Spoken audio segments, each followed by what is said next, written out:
अरे दरवाजा क्यों बंद कर देला? भाभी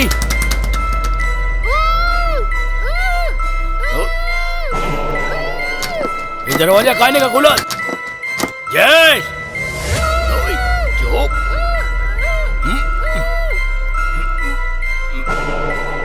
भाभी भैया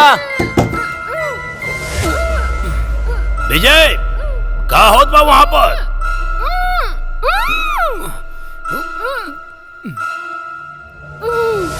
क्यों बा? अरे दरवाजा खुला। भाभी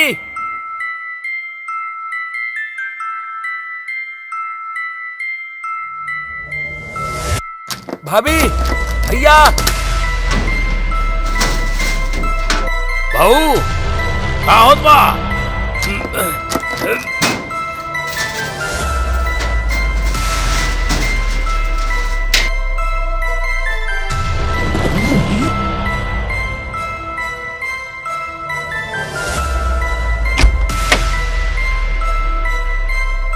भाभी भैया भाभी भैया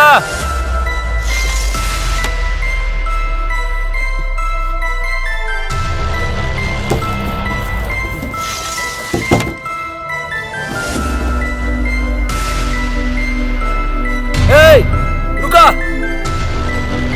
अबे रुक जाओ।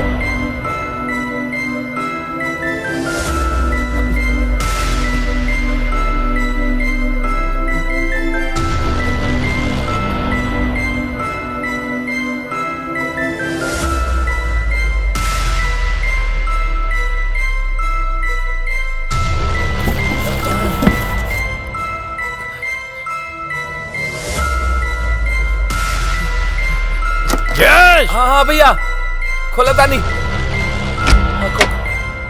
भैया आई भैया आई भैया ये होत का बा? पता ना भैया, हमरो भी दरवाजा क्यों बाहर से बंद कर देले रहल और हम खिड़की के रास्ता से बाहर आईनी और एगो नकाबपोश भागत रहल। का? हाँ ये बहू के कमरा से चिल्लाई की आवाज कैसन? हाँ भैया हम जल्दी होता नहीं। जल्दी जा। भाभी भाभी हे भगवान। भाभी भाभी भाभी भाभी भाभी उठा। भाभी जय भैया भैया भैया का भाई तू रोत काहे बड़ा? जवाब दा। भैया भाभी का केहू मार देहलन।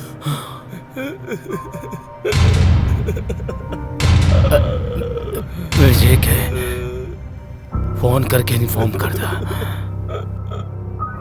और पुलिस के बुला ला।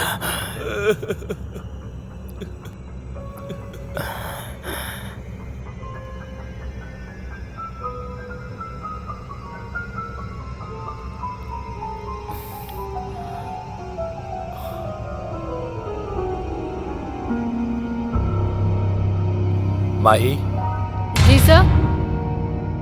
फिंगरप्रिंट एक्सपर्ट के कॉल करा, साथ में फॉरेंसिक टीम के भी पंचनामा तैयार करा और बॉडी के पोस्टमार्टम खातिर भेज दा। ओके सर। अर्जुन जी सर। हर एक चीज के डिटेल में क्लिक चाहिए हमके। ओके सर।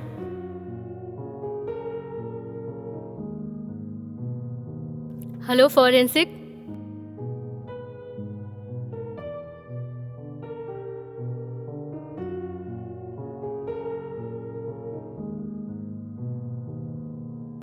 पहली नजर में तो ये एगो चोरी और मर्डर का केस मालूम पड़ा था। आपके मुताबिक चोर चोरी करे इलस, आपके भाभी ओकरा के देख लेनी, शोर मचावे की कोशिश करनी और वो ओकरा के मार देलस। देखी जब तक इन्वेस्टिगेशन पूरा नहीं हो कुछ भी कहा मुश्किल बा। वैसे हम जान सके नहीं कि का चीज गायब भइल बा आपके घरे से। सर वैसे तो हमनी के घर पे कैश हमनी के रखबे ना करी ले, लेकिन हाँ शुभा के कुछ ज्वेलरी रहे अलमारी में। सारा गायब बा। देखी ये हमारा प्रोसीजर है, आप लोग के भी बयान दर्ज करे की बा। प्लीज नीचे आई हमारा साथ। हाँ। माही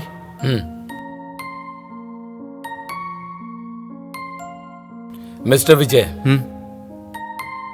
जिस वक्त ये घटना घटल वो वक्त आप कहाँ गए रहले?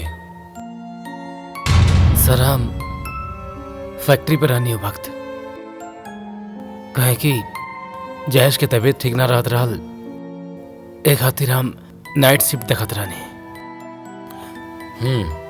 रात के जयेश के फोन आए, वो कॉलेज की शोभा के खून।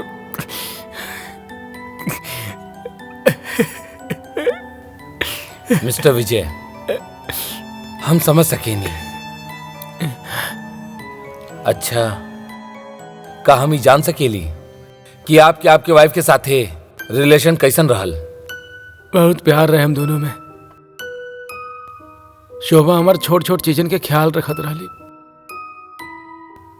कबो कोनो तकलीफ ना होके देत रहली हमरा के, सबके खुश रखत रहली हमेशा, और हमेशा खुद भी हंसते रहत रहली।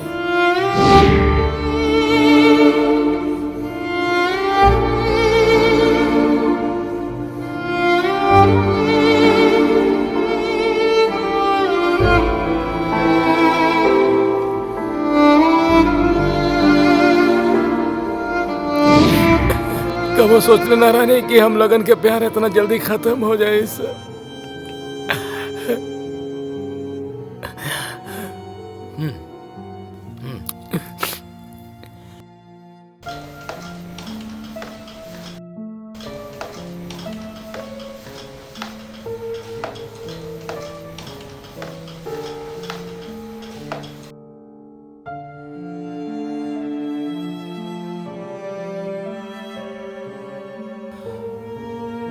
हम अपना कमरा में सुतर रहनी, अचानक हमके बहू के चिल्लाए की आवाज आई। हम डर गए नहीं। हम जाकर दरवाजा खोले की कोशिश की नहीं, लेकिन दरवाजा बाहर से बंद रहा। फिर जयेश आई, वो दरवाजा बाहर से खुल्लस। फिर जयेश बहू के कमरा के तरफ गई और वो आकर बतौलस कि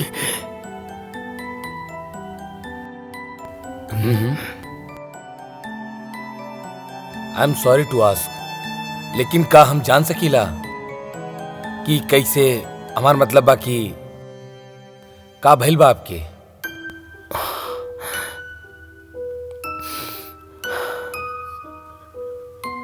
कुछ साल पहले हम और हमार पत्नी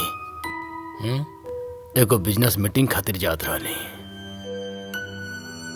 रास्ता में हमनी के कार के एक्सीडेंट हो गई। हमार वाइफ तो इस दुनिया में ना रहली और हम आई एम एक्सट्रीमली सॉरी।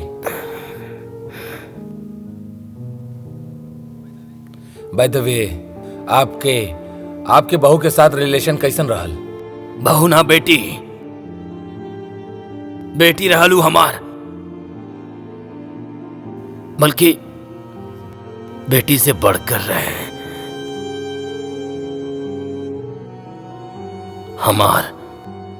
हमार परिवार के, पूरा घर के कितना ख्याल रखत रहली हो। भगवान हमेशा खुश रखस।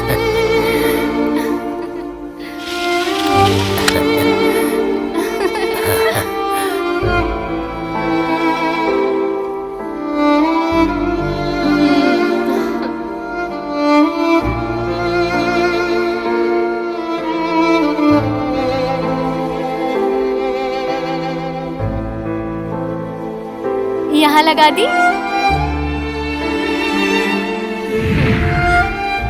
ए घर के आत्मा रहलू।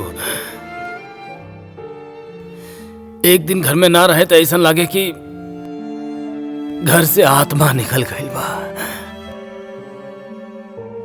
और इस घर में रहत रहली तो ऐसा लागत रहे कि ये घर फिर से जी उठल। कितना खुश रहनी हम लोग, कितना खुशियां रहल। पता ना हमने के खुशियन के केकर नजर लाग गई।